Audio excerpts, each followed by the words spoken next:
Lighting a controlled fire was not always easy.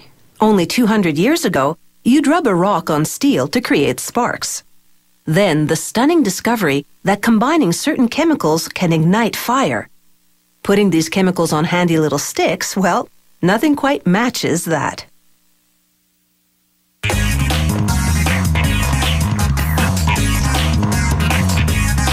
The first matches left behind a nauseating odor, but today they're safer and the smell dissipates in seconds.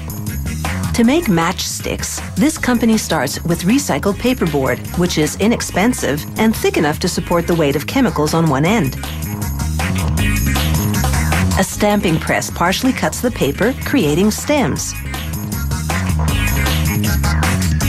As we see in this view from inside the machine, a die first cuts the stems, and then a blade slices through the sheet widthwise, making strips of 120 stems each.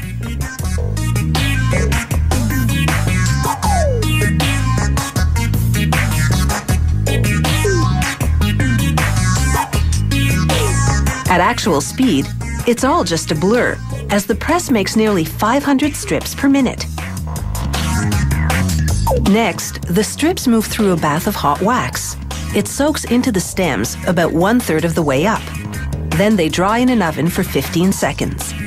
When you light a match, the wax slows down the burn speed of the chemicals, sustaining the flame for 4 or 5 seconds.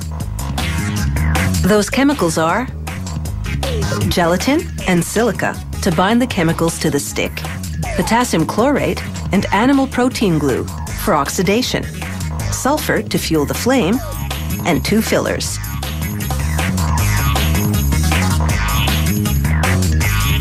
They mix 317 kilos of the chemicals in a large vat with hot water. This is enough to make the chemical batter for 25 million match heads.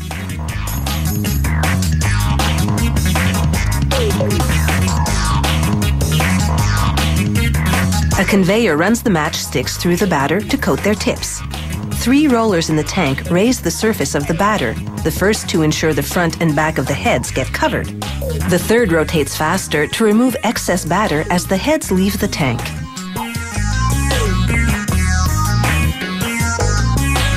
From there, the matchsticks travel a distance of 365 meters while fans air dry them.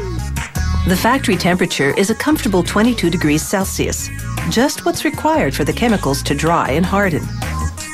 These minerals are silica and red phosphorus. Add a little glue and you've got what's called friction, the material in the strip you rub the match against to make the head ignite. To make these striker strips, as they're called, a steel wheel rolls friction onto paper that's moving through a cutting press. This isn't the same paper from which they make the matchsticks. It's a higher quality, non-recycled paper, suitable for color graphics, because many clients order custom printed matchbook covers. Another press with rotary blades slices through the paper, creating segments that are 10.7 centimeters long. That's the length of an unfolded matchbook.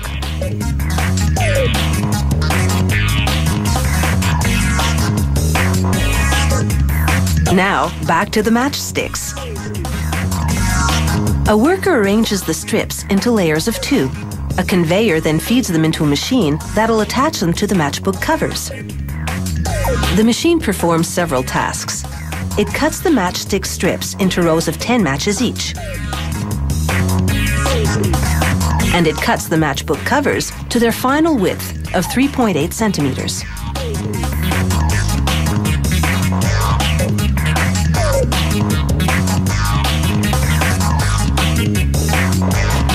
The machine folds the matchbook covers over 2 rows, or 20 matches, then inserts one strong staple through all 4 layers.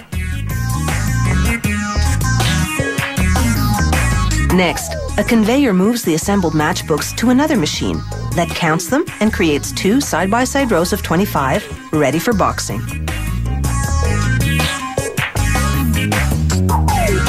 This company also makes its boxes out of recycled paperboard. Each one holds 50 matchbooks and sells for about $1. That's $1 for 1,000 matches, or just a penny to light up 10 times.